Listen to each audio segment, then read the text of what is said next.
Alright, let's talk about lights.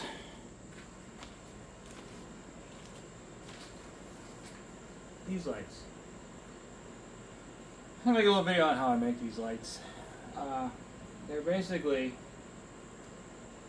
Jeep front bumper 4-inch lights from like 05 to 18 or 08 to 15 or something. But basically why I like them is I got a thing for halos, and two, they're cheap, very cheap, like 36 bucks a pair or something on Amazon. They have a nice amber light. It's a pretty even pattern. It's not real speckled like some other LEDs. There's a little bit, but it's, it's smooth enough.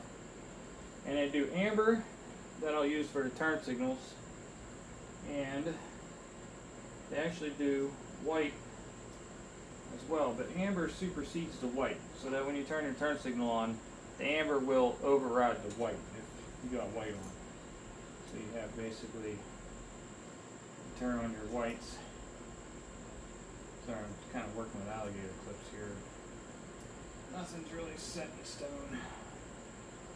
Another amber, and another. Walk up all the whites. All the whites. All the whites. Alright, so then you got all the white lights. But then if you say, for example, you want to turn on the turn signal, I'm just doing 2 here. And then after a few seconds it kicks back on again. I dig that. And it's hard to find that in this size light.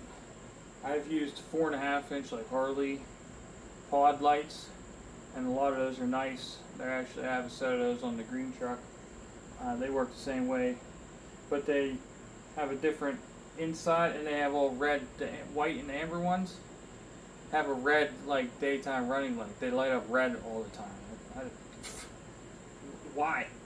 But then, so I found these. They're the right size, so I can put 3 here. You might have seen my old truck has 4 little square ones. I like that look. I'm hoping the 3 white round ones will give me a similar look, but different. But like I said, they don't really come in this configuration. I had to buy the lights, which come basically out of the box, ready to plug into your Jeep. They even have the little Jeep thing. They got a little protection, but they have this plastic housing on with a leveler to mount into your Jeep. So I'm going to show you how to take this off. There's a couple blank like bosses, like part of the casting of the aluminum housing. We're going to drill out and tap those, and then I bought these from Morimoto. They're basically just brackets. If you can find other brackets, great, but these were cheap, like 15 bucks for the pair. They come with some really nice hardware. They're heavy duty. They're probably 11 gauge or 10 gauge steel. They got a black on them, but we're going to bang them up a little bit, so we're probably going to repaint them anyway. But yeah, let's get started. Need the light. All right. Come on, fellers. Couple Allen keys. Put these in the pockets. Let's head over to the workshop.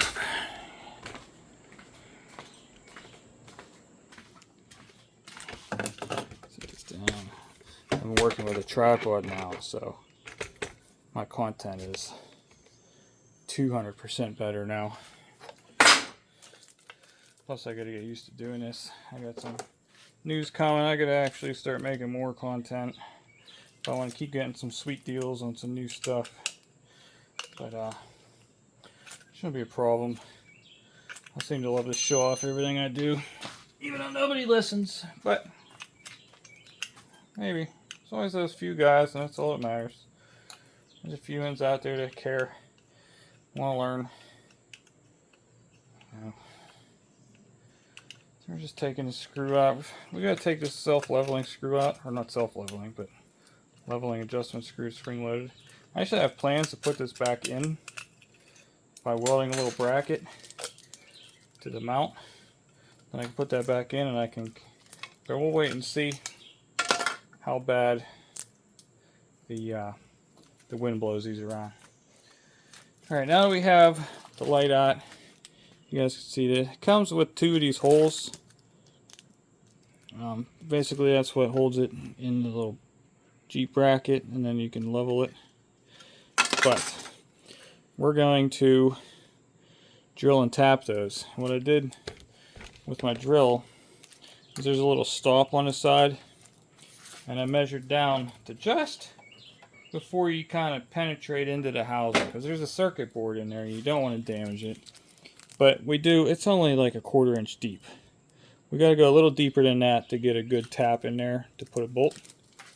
So I'm drilling it about 3/8 of an inch deep. And that's where I have my stop set. I'm using 1/4 20 hardware. I got a 1/4 20 bottoming tap. If you're metric, an M7 by 1 was actually a nice size to use, but 1/4 20 so common here. That's what I'm going to go with. So just kind of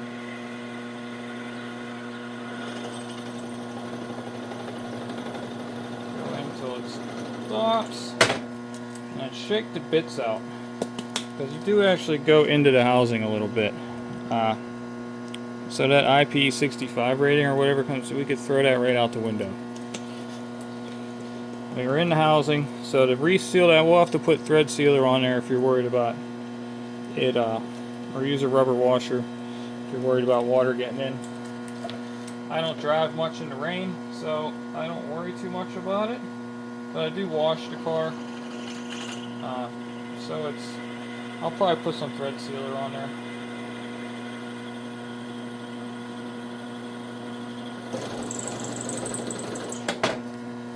And I just shake what I can out. I've tried to blow it. I've blown in it before, and all it seems to do is push the aluminum chips up into the lens, because like I said, these are 15 bucks each. Not exactly high quality lights. Alright, now we got that done. Take our tap, get it kind of started in there. And do this, if you can,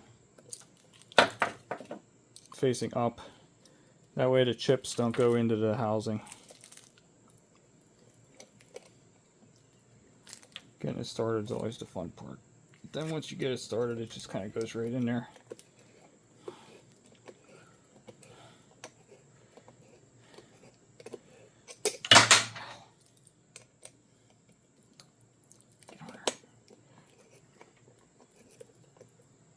Alright, it's out. That's bottomed out.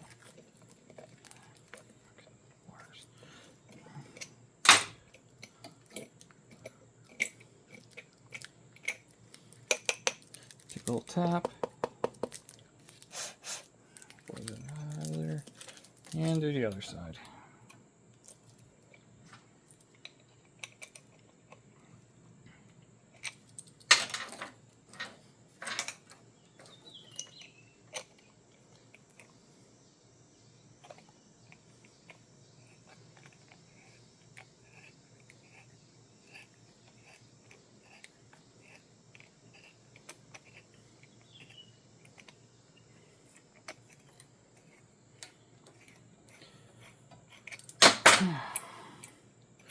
Obviously there's lights out there you can buy, but I like the looks of these, and they're cheap.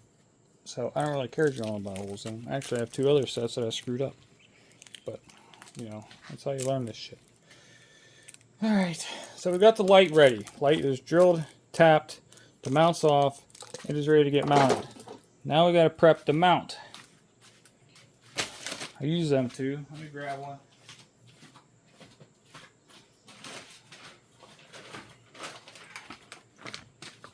Like I said, they're these Morimoto mounts. They're the only ones I could find to fit like a 4-inch light. But the problem is, they're not exactly 40s lights. obviously. So they are too narrow by about a half an inch. And that's where more customization comes in. We got our little vise. Basically, to make them wider, we're going to open up this bend. So take it from like 135 degrees to more like 120 degrees. And then so that they're not spread out like a V, we got to bend these back in. So we're just going to set this on this round part of the vise over there and kind of bang on that, and that'll spread that open. It doesn't take much. Okay. Now we've gone from to like one, sorry, I don't know, this camera, the lens is switched back and forth when I'm to like that. All right, we'll do the same on both sides.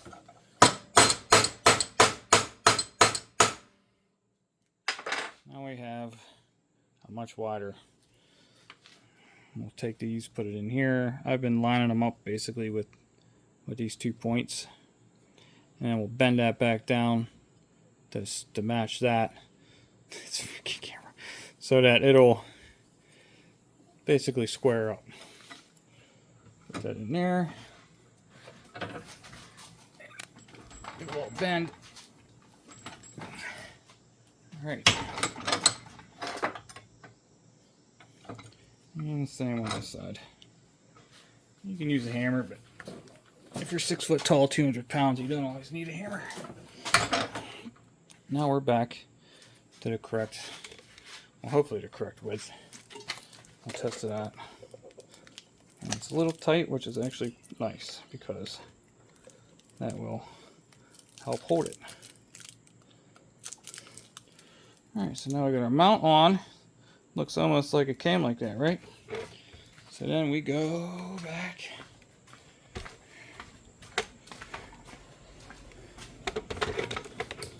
And at this point, I'm using flat bar to hold my lights.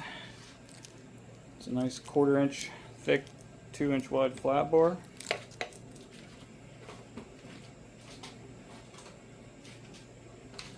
I bought some just 1/4 20 by 1/2 inch long screws. They're stainless with a black coating on them. You just thread into there. And like I said before, if you're worried about, which most of us probably are, the waterproofing, you could put some thread sealer on there. Or it's probably for the best anyway. It'll keep the light from moving around on you in the wind. And then these are the nice big, like it's like 3/8 or 10mm carriage bolt, and it just goes in.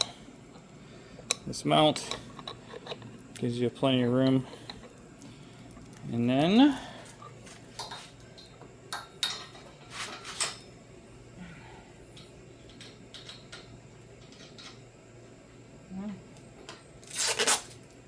ready to go. Tighten that up, and got your own pod light that lights up like the other ones. So I finished up the other two. This bumper bar, a little off topic, but it's just kind of tacked in there for now. I want to hug that up to nice to the bottom of the lights, but I got to get the intercooler. I'm looking at probably a Treadstone 2 inlet single outlet, the dual twin turbo intercooler. So once I get that in here, I'll be able to button this up. But basically, you know, you can save a lot of money customizing shit. It's just, this is the look, the halos. I like the halos. That's what I wanted. I bought other lights. I got some NOV sight lights over there that are really nice. They come with everything you need to hook them up, the switch, the relays, and everything. Actually, the ones I got weren't too bad, but they just, I don't know, they didn't, the look wasn't what I wanted. So they will be going, probably replacing the fog lights on my OG truck, because I do like the lights. They got this cool like X, it's amber and white, but but the pattern wasn't right. These are actually DOT lights, so that they're in there like a projector style. They're very bright. They have a cutoff, so they're not just a spotlight or a floodlight that'll shine into driver's windows. When I register these for street use, I have to have all DOT lighting because they're not going to let you drive around at night with headlights that shine in people's eyes. So that's another reason why I had to go with these. A lot of pod lights are not DOT, and if they are, they're hundreds of dollars a piece. I got 6 of them. So that's it. I hope you guys learned something. I hope this was useful to somebody. Keep watching because I'm going to try and do more of these videos as I finish up this truck. I got a couple turbos coming in next week. That's going to be exciting. Just a manifold from Holley. I've actually partnered up with Holley Performance. I got some more goodies coming for this thing. The fuel tank's in the works, so hopefully pretty soon.